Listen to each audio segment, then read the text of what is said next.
Nous sommes dans l'enceinte du palais princier et sachez que cette séquence a été enregistrée quelques minutes après un moment bien particulier pour vous, mon colonel. Ça a été votre dernière prise d'armes. C'est vrai, c'était il y a quelques minutes. C'est d'ailleurs tout le problème parce que je suis encore sous le coup de l'émotion pendant cette prise d'armes que j'ai commandée pour la dernière fois, la passation de commandement d'abord à la compagnie des sapeurs-pompiers, mais ensuite j'ai passé mon commandement au colonel Varro à la tête de la force publique. Et effectivement, pour moi, c'était un moment très important puisque c'est mon adieu aux armes. C'est un terme qu'on utilise, nous les officiers, quand on quitte l'institution militaire, quand on remet son épée au fourreau. Ouais. C'est un geste que j'ai fait d'ailleurs tout à l'heure, très symboliquement. Qu'est-ce qui vous a amené à Monaco? Alors strictement rien. Moi je ne connaissais pas Monaco, je n'y connaissais personne. J'ai été sélectionné sur dossier. Ouais. Et quand j'ai dit que je ne voulais pas y aller, on m'a dit vas-y, tu auras 3 jours de vacances à Monaco et tu n'as aucune chance d'être choisi parce qu'il y a des candidats plus sérieux que vous. Ils se sont trompés. Visiblement. Quelle image justement vous aviez de Monaco en arrivant? C'était en 87? Fin 80, 87, alors, début je suis 88. arrivé pour la période probatoire en 87, au moment de la naissance de Pierre Casiraghi, en septembre. Ouais. Pierre, c'est pour ça que j'ai une affection particulière pour Pierre, parce que une des premières choses que j'ai pu faire en arrivant ici, c'était d'accompagner la famille princière. On est allé chercher la princesse Caroline et M. Casiraghi à la maternité, et la princesse Caroline avait Pierre dans les bras. Donc, Ouais. et évidemment, j'étais très... Voilà, Ça crée des liens. En 3 décennies, il s'en est passé des choses. Vous étiez au cœur même de ce qui se passait bien souvent. Quel est votre meilleur souvenir ici à Monaco lors de ces 30 années? Il y en a beaucoup. Il y en a beaucoup. Bon, bien sûr, tous les souvenirs heureux, évidemment, il y en a beaucoup. Voilà, je salue le prince qui s'en va avec sa famille. Alors, bien sûr, c'est avec eux que j'ai eu beaucoup de souvenirs.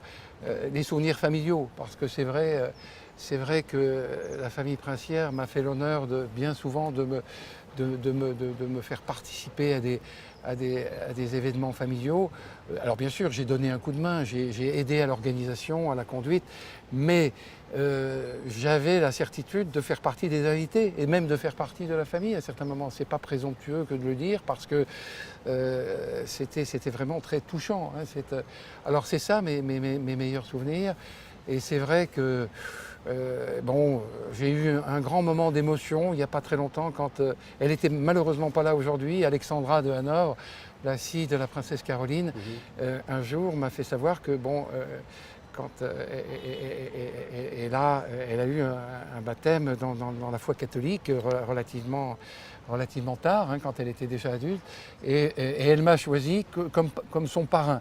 Et vous voyez, voilà, le fait d'avoir été choisi par Alexandra de Hanovre comme son parrain, ça a été à la fois un souvenir merveilleux, puisque bon, on a préparé la cérémonie, mais c'était pour moi une telle marque de reconnaissance et de confiance que quand j'y pense, j'en suis encore bouleversé.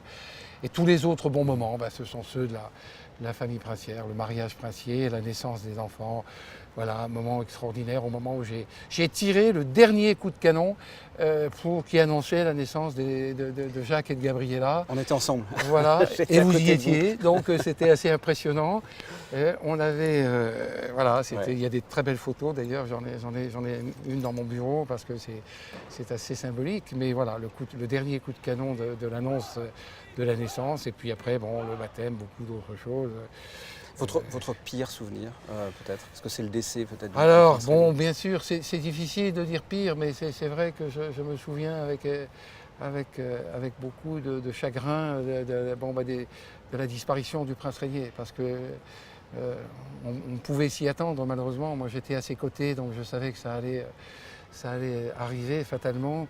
Et j'ai appris, en préparant donc cet entretien, que vous avez fait en avril 2005, à la mort du prince Régnier, que vous lui avez fait faire un dernier tour, sans que ce soit prévu. Est-ce que vous pouvez nous raconter ça? Je l'ai confié récemment, parce que les seuls, et ils étaient présents tout à l'heure, les officiers de carabiniers qui étaient à mes côtés, à la compagnie des carabiniers, étaient avec moi, donc peuvent témoigner de ce que je dis maintenant.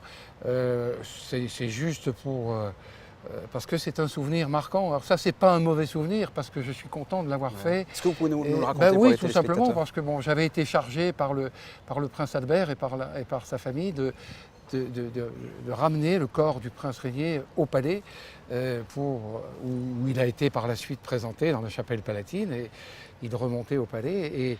Et donc, quand nous sommes allés au centre cardio-thoracique, puisque c'est là qu'il a terminé sa vie, à l'aube, donc il a été, bon, bien sûr, tout le personnel médical était là, donc on a embarqué le corps du prince régnier dans un linceul, dans un véhicule de la compagnie des carabiniers du prince qui avait été aménagé spécialement. Ça avait été préparé, bien sûr. Et au moment de sortir, on aurait dû tourner à droite pour rejoindre le rocher par le chemin du cours. Et j'ai eu une sorte d'élan, et j'ai dit au chauffeur, il était là tout à l'heure, le chauffeur, c'était l'adjudant Romanet, je lui ai dit on tourne à gauche. Alors bien sûr, il m'a dit mais nous allons où? Et j'ai dit tout simplement, nous allons faire au prince régnier un dernier tour de sa principauté. Et donc on a fait vraiment le grand tour, et puis on est remonté sur le rocher, on l'a raccompagné pour la dernière sur le rocher. On savait qu'il était sur le rocher pour l'éternité. Et pendant tout le trajet, qui a pris un certain temps, nous avons parlé au prince. Je me souviens, là je ne vous le dirai pas pour des raisons, ça n'a pas beaucoup d'importance, mais nous lui parlions, et puis c'était surtout des mots de reconnaissance, hein, qui s'exprimaient, puisque bon, tous les officiers qui étaient là avaient vécu avec lui beaucoup d'événements, beaucoup de choses, notamment à Rocagel. Et donc c'était... alors ça, c'est vraiment la chose la plus forte, la plus émouvante que j'ai concernant le prince régnier. Alors c'est difficile de poursuivre l'émission. Peut-être une dernière question. Quel message vous voudriez passer aux hommes que vous avez commandés et aux souverains avec qui vous étiez à ses côtés pendant au souverain, simplement lui dire que je suis toujours là, hein, même si je ne suis plus...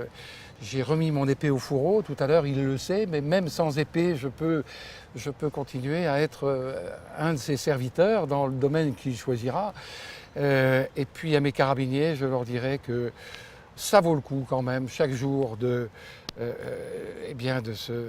même si effectivement quelquefois avec la fatigue, avec un certain nombre de difficultés, comme je l'ai dit dans mon discours tout à l'heure, tout n'est pas facile, même chez les carabiniers, tout le système n'est pas parfait. Eh bien, ça vaut le coup de considérer que, comme carabiniers, nous sommes les serviteurs privilégiés du prince, et nous pouvons l'aider, nous pouvons travailler pour la principauté, et donc être courageux, être désintéressé. Soyez désintéressés, les gars, parce que, bon, bien sûr, ils sont tous compétents, mais il y a des tas de gens compétents en principauté.